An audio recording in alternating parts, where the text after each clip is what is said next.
but he will also focus on these kind of new forms of Neo-Paganism and the ways that Tolkien can help us face these very big challenges for today's society. Thank you very much, Professor. David Engels is a Belgian historian, research professor at the Institute Zagodny in Poznan, sorry for the pronunciation, and holder of the chair of history of the Roman world at the Université Libre of Bruxelles in Belgium. Thank you very much, Professor. The floor is yours. Yeah. Your Eminence, dear Reverend Fathers, ladies and gentlemen, first, please let me thank you for this generous and kind invitation to Gotland. My first immediate experience of Sweden, as I have to confess, and a real eye-opener, not only for the history of the Nordic countries, but also for how it feels to partake in this unique landscape and world feeling. Superficially, the inculturation of Christianity in the early Germanic societies may seem to be a purely theoretical antiquarian question. Do we not all happily live in a post-Christian society where notions of religious or ethnic identities have long since disappeared to the profit of enlightened, inclusive, tolerant, multicultural and gender diverse values, especially in the Scandinavian countries? And yet, specifically countries such as Sweden, Denmark and Norway should know better. On the one hand, because the numerous crises they are facing right now, especially though not exclusively the migration issue, demonstrate that the values of modernity are far from being truly attractive or really inclusive. To the contrary, it seems obvious that the more enlightened the West seems to become, the less the migrants seem to respect it or to adapt, integrate or assimilate, as already His Eminence, the Cardinal, so rightly stressed. On the other hand, because Scandinavia is also facing an inner identity crisis. Christianity has largely appeared, without a doubt, but this does not mean that religious urges have been eradicated. To the contrary, the empty altars have become home to numerous demons, as was already announced many decades ago by Ernst Jünger, who converted, by the way, to Catholicism on his deathbed. Not only esotericism or the climate sects, but also and above all, Neo-Paganism are on the rise everywhere. And though the latter phenomenon is statistically still rather insignificant, it is representative of a profound unease with the modern world. An unease that seems especially felt by young people in search of their true historic identity, as Chantal Delsol also explained it so well. Determining the link between Germanic identity and Christian spirituality, while including into this equation the part we should attribute to the Jewish and the Greco-Roman roots of our heritage, is thus an essential task for constructing our future. Not only in order to define, or rather reconstruct, our own identity and create a framework capable of defending our interests as well as integrating potential newcomers. There are also countless other reasons why, even outside of all practical considerations, it should be our duty to remain faithful to the heritage and, most of all, the specific approach towards transcendent left to us by our ancestors. In the following, I would like to approach this question by taking a starting point the works of John Ronald Reuel Tolkien, whom I consider as one of the most important and influential vectors in the transmission of Germanic culture and Christian transcendence from the earliest ages to our own era. And it is probably not a coincidence if currently there is a true battle raging around the interpretation and reappropriation of Tolkien's work. Originally begun with the playful idea of creating, out of speculative etymologies and invented languages, a mythology for England, which had lost its actual Anglo-Saxon identity after the Norman conquest, Tolkien's work quickly evolved into an imposing secondary creation, which was deeply anchored in his Catholic faith and raised many of its authors' personal questions to an archetypal mythological level where they would be symbolically answered. Tolkien's work, because of its complexity and traditionalism, is a veritable treasure trove for today's conservative. And it is astonishing that the opportunities arising from this have not even begun to be recognized, especially in view of Tolkien's immense popularity with young people. God as a historical actor, good and evil as non-negotiable values, honor, loyalty, and duty as the highest virtues, clear social hierarchies, gender roles dependent on natural law, insight into the ultimate futility of human hybris, beauty and suffering as mutually dependent values, deep mistrust in all political institutions, coupled with a hope for the return of the king. Tolkien's world of thought, if we look at it closely, actually stands for everything that is considered politically incorrect in the 21st century, and could be the ideal bridge between the vague longings of modern youth and the truth of Christian tradition. The development of the last decades has shown that a society without a transcendent foundation is doomed to degeneration and failure sooner or later. Just as in Tolkien's mythical history cycles, hybris and turning away from divine law always lead to collapse, be it the crimes of the Noldor in Beleriand, the fall of Numenor, or the slow decline of Arnor and Gondor.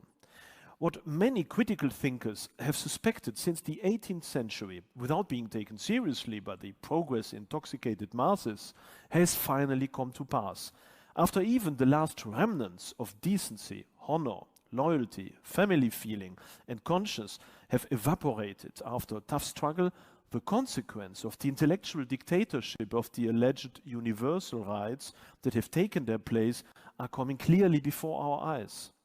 From respect for human dignity is derived the legitimacy of abortion until the day of birth. From democracy, a bureaucratic monstrosity such as the EU. From equality, a dual system in which all problems are attributed to the allegedly uninformed masses, not the elites. From the rule of law, a cynical legal positivism. From non-discrimination, the hunt for old white men. From gender equality, the idealization of the Muslim veil as victory of feminism. From tolerance, the excuse for the formation of parallel society and moral decay. From solidarity, the bailout for the big banks, and so forth.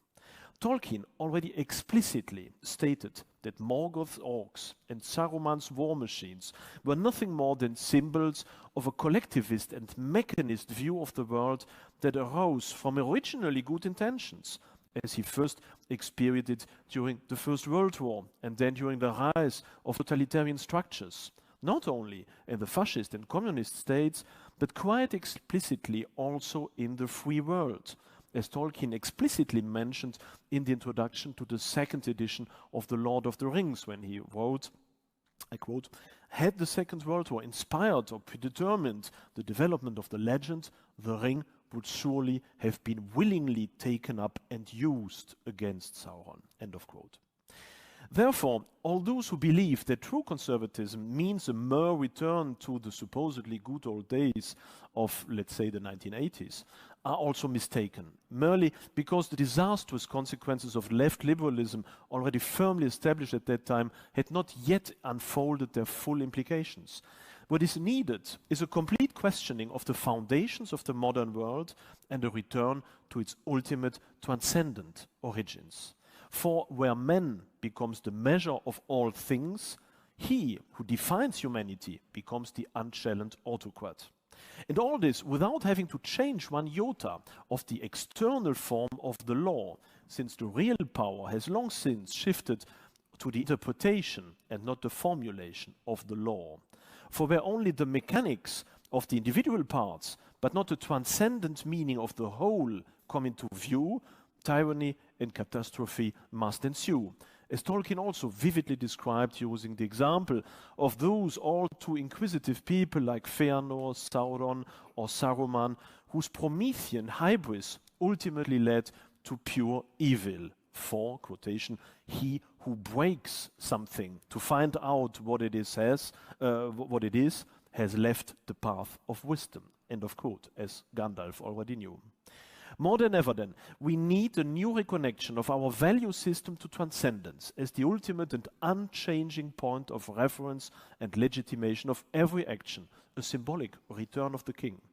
But admittedly, who would even be able to gauge the full extent of that degeneration today, since parents, schools, media and politics have brought about an almost complete erosion of any natural sense of decency and dignity in most people, as well as a fundamental break with the traditions of the collective past. Even Tolkien was extremely skeptical about the human capacity to retain moral probity for longer periods of time without external pressure. And it was no accident that he abandoned his sequel draft of The Lord of the Rings, A New Shadow,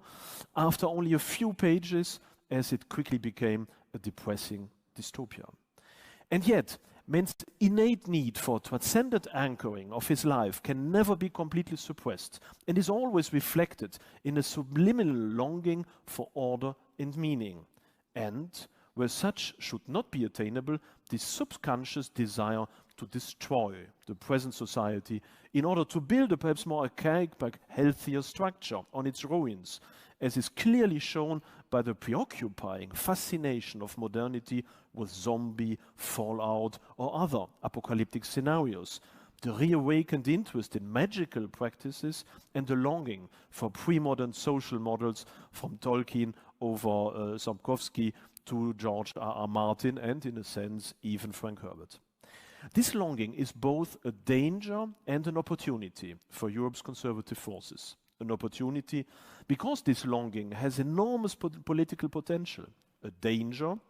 because this longing is currently being steered by the media and consumer society in a direction that could run counter to many basic ideas of the Western Christian tradition.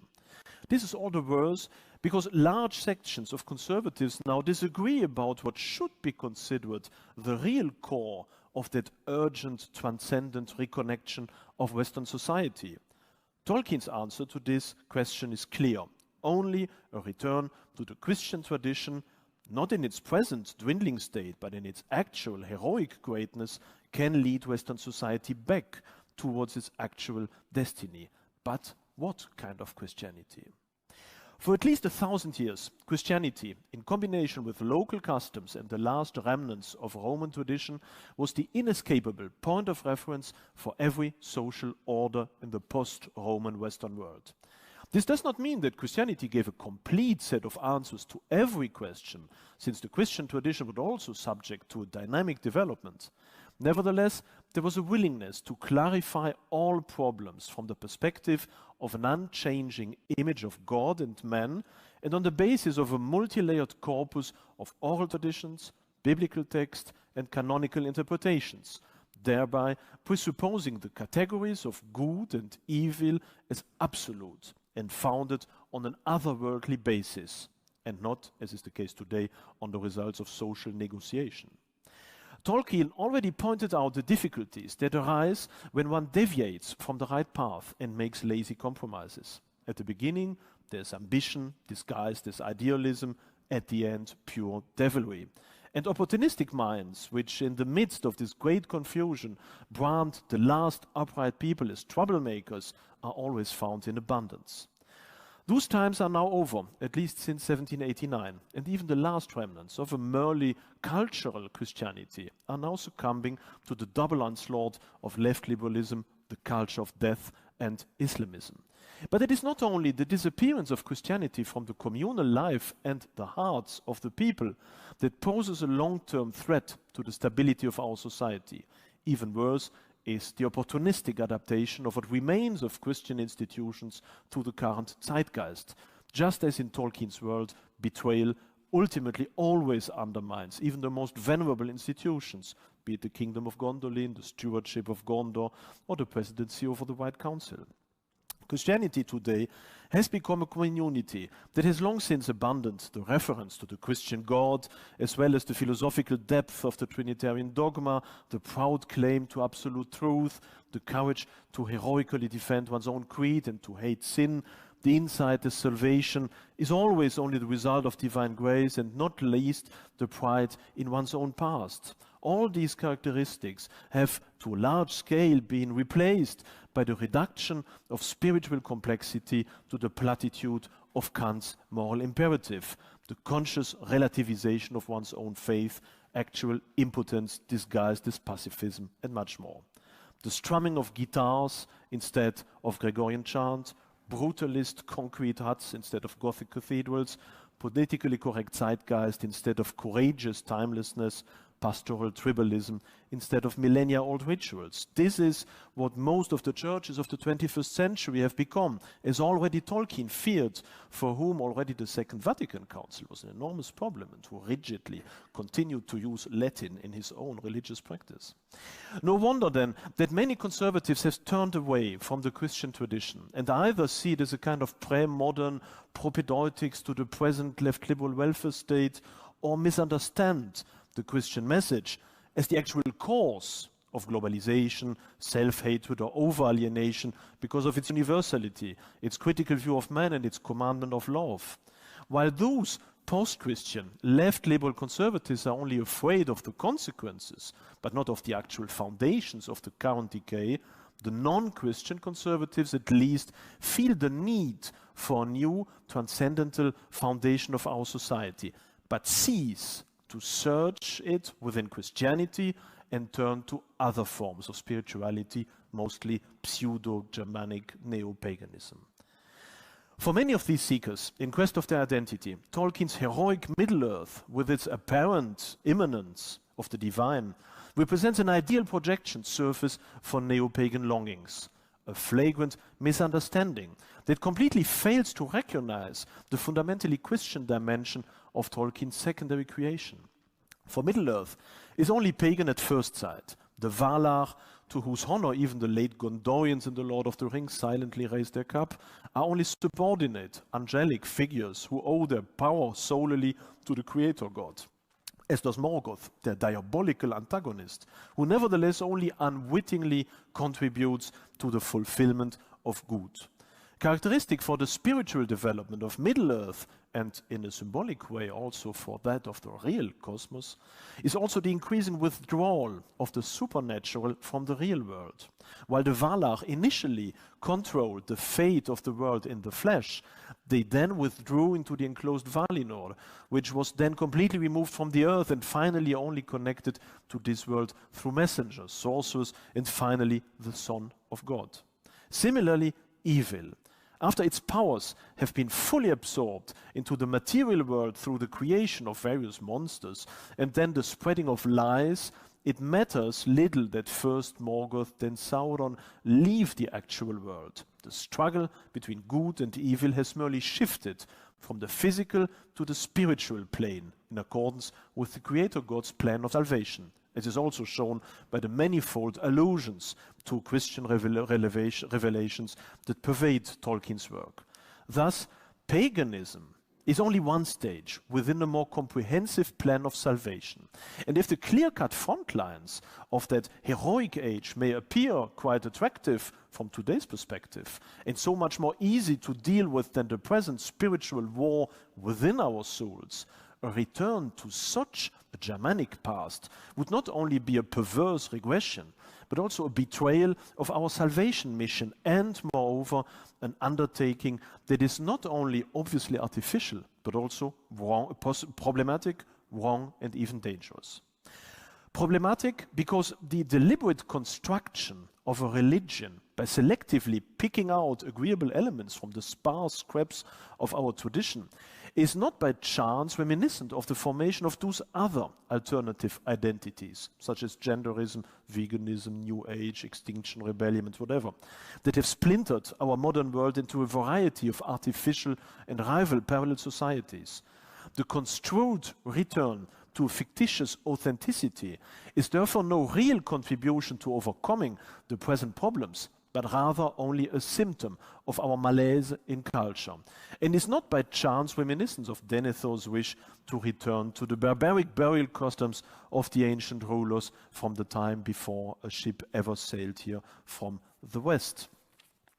Wrong, because paganism only became a religion when it met Christianity. Before that, it was an unquestioned collection of the most diverse rites and legends, which required no faith, but mere action, and which was tied to the experience of nature to such an extent that doubt about the truth of those pagan ideas could not even arise. only the incomparably more complex, because more philosophical claim to truth of Christianity, together with its complex veterotestamentarian background, gave rise to the problem of faith in the first place, behind which there is no going back from the spiritual horizon of the 21st century. And dangerous because every contact with the divine, if it does not want to remain a mere superficial lifestyle, is at the same time a game with danger. Anyone who enters into honest contact with the divine must also reckon with an answer. And everyone should be aware that such an answer in the pagan context can turn out not only positive but also negative. But even more essential, paganism was abolished by Christianity almost everywhere in Europe more than 1,000 years ago. And the disruptive return to pre-Christian conditions would not only be unnatural, it would also completely misjudge the nature of that abolition.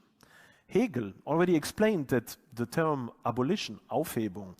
has a threefold meaning. Not only that of a mere negation, but also that of preserving important components of the old in the new. And finally, that of elevating the old element to a higher level. A return to the pagan status quo ante would thus not only be a step backwards in every respect, it would also betray the danger of abandoning, together with Christianity, all those central elements of genuine, original paganism that are still alive here, and replacing them in favor of a chimerical, artificial religion derived entirely from contemporary thought, which would paradoxically have less to do with the sensibilities of genuine pagans than what has been preserved of them without interruption in Christianity. Whatever was true, important, and healthy in German paganism has been transcended and thus lives on in Christianity. This is certainly one of the reasons for the fascination of Tolkien's work. For instead of offering mere backward escapism or passing entertainment, as so many fantastic authors do, he has succeeded in designing a world in which the seemingly pagan, that is extra-Christian or pre-Christian elements, are sensibly arranged in relation to the legends of the West, the narrative material of the Old Testament, and most of all, the Christian history of salvation. Thus, despite its apparent strangeness, Middle-earth is an integral part of Western culture, a mythology entirely tailored to our Northwestern European view of the world and of humanity. Loving the world Tolkien created is thus by no means a symptom of escapism, but in reality an indication of the rejection of a culture-destroying counter and underworldly modernity, and an unconscious longing for condensed, even transcendent summary of what it once meant to be a Western man. For Tolkien, two elements seemed to be central to depict the soul of this somehow alternative, recreated, inner or transcendent West. On the one hand, his work is permeated by that constant Western Faustian striving that also takes on very concrete forms in Middle-earth in the form of the Hesperialist longing of the elves and the humans for the West, and that culminates in the figure of Earendil, who assumes a hinge function between Middle-earth, the Nordic sagas, and the Christian tradition, as already his name is present as well in the Edda as in the O antiphon of the Advent liturgy in order to refer to the morning star. On the other hand, courageous perseverance in a hopeless position should be mentioned as a further characteristic of Tolkien's image of Western men, a trait that is not only reflected in the Nordic spirit of the Germanic sagas, so important to Tolkien, but is also genuinely Christian. For since man and creation, in Middle-earth as in the West, are afflicted by the stain of evil and the fall from grace, any striving for permanence, knowledge, or beauty is under divine protection, but at the same time doomed to failure, and can only be brought to fulfillment by an act of grace, by divine intervention from outside.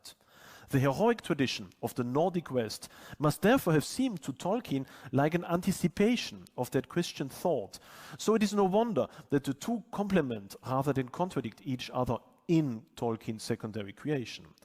It would, of course, go beyond the scope of this short presentation to point out in detail all the pagan customs and world feelings that were also adopted in the real world by the Christianity of late antiquity and the early Middle Ages. And let it be said, in most cases quite voluntarily, if one considers, for example, that those Germanic peoples who inherited the Roman Empire had for the most part already converted to Christianity without being subjected to direct political pressure. The conversion from paganism to Christianity was voluntary and will therefore not have taken place under the auspices of a painful loss of one's own tradition, but rather under that of gaining an additional spiritual dimension. And even though at the beginning paganism and Christianity stood unconnected next to each other, as is clear in the uneasiness of many early heroic sagas revisited by Christian scribes such as Beowulf, which was so important to Tolkien, they grew together, step by step, into a genuine symbiosis and thus created the actual foundations of Western culture as it emerged in the European heartlands since the Carolingian and especially the Ottonian periods. It is only a small but essential step from the pagan to the Christian hero, namely that of incorporating the moral dualism between a good and evil that was not yet problematized in Germanic heroic epic poetry. And that was not only morally but also transcendentally anchored. A deficiency which, by the way, also applied to the Greek literature. While the pre-Christian hero, Nordic or Greek, had the tragic choice between two values mutually exclusive, though generally both of equal legitimacy, leading thus to a manly but tragic fight and generally fate, the Christian hero's fight is anchored in a clearly structured moral universe. For while the behavioral framework of the pre-Christian hero was rooted in tradition and convention, but not in transcendence, if we recall, for example, Antigone or the Nibelungs, the Christian hero's main task is to identify the morally right choice, and his otherworldly reward will not be dedicated to his mere perseverance in outer fight, but to his inner quest for purity. From the Christianization of the legends around the Celtic King Arthur and his court, over the Germanization and heroization of the Gospels in the Saxon Heliand, to the incorporation of the Grail material into the high medieval chivalric novel, all these endeavors to unify Germanic heroism and Christian interiority present a new ideal of man and society, which combined the radical self-responsibility and loneliness of the pre-Christian hero and the ideal of combative defiance even against the greatest superior power with the ideal of the quest, the striving for transcendent fulfillment, the highest moral self-demands and active charity in the service of the weak. All traits that are also common to Tolkien's heroes from early Beleriand to the Fellowship of the Rings of the late Third Age. The fact that this religious, heroic ideal of man gradually receded into the shadows of society at the beginning of the modern era was therefore hardly due to the influence of Christianity, as is often read in neo-pagan milieus, but rather to the materialist priorities of the newly arising bourgeois society on the one hand and the territorial hunger of the new Machiavellian sovereigns on the other. Nevertheless, the ideal of Christian chivalry would continue to shape the education and self-image of the Western elite until well into the 17th century, despite changes in the framework conditions, and would organically transform into the type of the gentiluomo, the gentilhomme, and finally the gentleman that emerged in the 18th century, which in turn only met its end in the trenches of the First World War and the totalitarian excesses of the Second World War, and which today receives the coup de grâce through its ideological discredit as old white men. Only the link to this heroic Christian tradition, but never its rejection, can therefore make it possible to overcome the present crisis of civilization and help the West to experience at least a worthy conclusion of its aging civilization, despite all internal and external distresses. From this perspective, the fact that the memory of the earliest heroic or Nordic days of our culture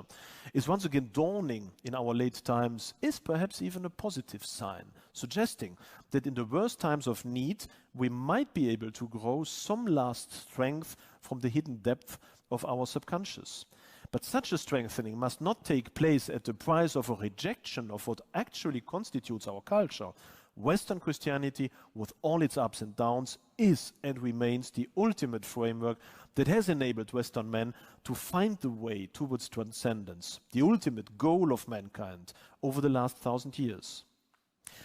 Of course, a final return to the old Christian tradition and its historical ideal of man, which would also have to take place against the resistance of many of today's churches, still seems a long way off.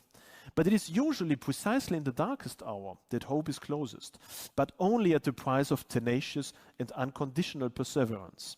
Tolkien's work also provides a point of reference for this, namely his theory of the Eukatastrophe, a twist of fate based on the insight into the fundamentally flawed nature of man, who even with the purest of hearts can only fail in the attempt to prevail only on his own. But it is precisely at the moment of that failure that help, sometimes, comes from above and can still make the effort succeed, even though often in unexpected ways, whether in the positive guise of the eagle or the saving Vala, or through the actually rather negative intervention of people like Gollum, whose wickedness ultimately contributes unintentionally to the good. This is a highly interesting figure of thought that combines the intrinsic failure of man in his heroic fight against nature and society, as in the pre-Christian tragic tradition, with the anthropology of Christian faith, where the fall of man, his constant struggle for good, his ultimate failure and divine mercy are similarly inseparable. Therefore, we too do not want to give up the hope that adherence to our vision of man, loyalty to our faith, and love for our Western civilization might in the end, despite or precisely because of their possible failure, bear fruits in an unexpected way and be rewarded by a quasi-Hesperialist final flowering. But even without this faint hope, it would be a betrayal of the greatness of our culture if we wanted to be unfaithful in the hour of greatest need and resign ourselves to decline and fall, or to renounce 1,000 years of history in order to return to the pre-Christian Germanic gods. The same is true, of course, thou mutatis mutandis, to all those wanting to go back even earlier in time, such as those believing that only going back to the golden days of Greek classical philosophy and polis life could instill a new life to Western civilization, such as many members of the French Nouvelle Droite, as well as libertarians of all colors pretend, or such as those considering Christ and Muhammad as erring from the initial path of Abrahamic primordial monotheism. For if the history of philosophy demonstrates one thing,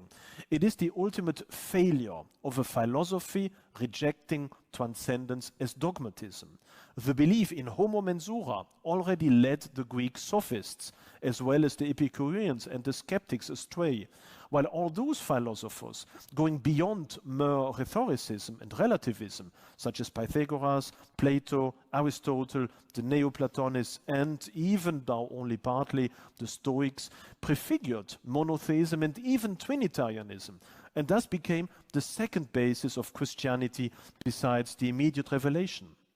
The same is true with the erroneous belief that Christianity is only a Jewish heresy, for Christianity has not repealed but transcended Judaism and explicited much of what was only present in an implicit way, such as the true nature of love and sacrifice, the superiority of transcendence over immanence, or the immortality of the soul. Let us therefore also hope for a late autumn before winter for the West, a golden evening, to quote Theoden. And let us remember that the bittersweet ending of The Lord of the Rings was also supposed to be, according to its authors, an analogy to a potential restoration of a Holy Roman Empire with its seat in Rome. It would not be the first time in the history of the great civilizations that the final phase of civilizational decay would be followed by a final quasi-Augustan, late flowering and religious restoration, which would give meaning and purpose to the entire course of the respective past. And even if this hope should be deceptive, let us consider in the midst of the ugliness of the modern world that it is precisely in the heroic failure that the actual beauty of existence is conceived, which is bought dearly but cheaply, as Manuel's herald said of the songs of the elves. We should at least not let ourselves be deprived of this last dignity. Thank you very much. Thank you so much, Professor Engels, for such a profound and inspiring talk that will definitely provide food for thought to all of our viewers around the world to better understand our current world and how to better address the big challenges facing us. To conclude our conversation,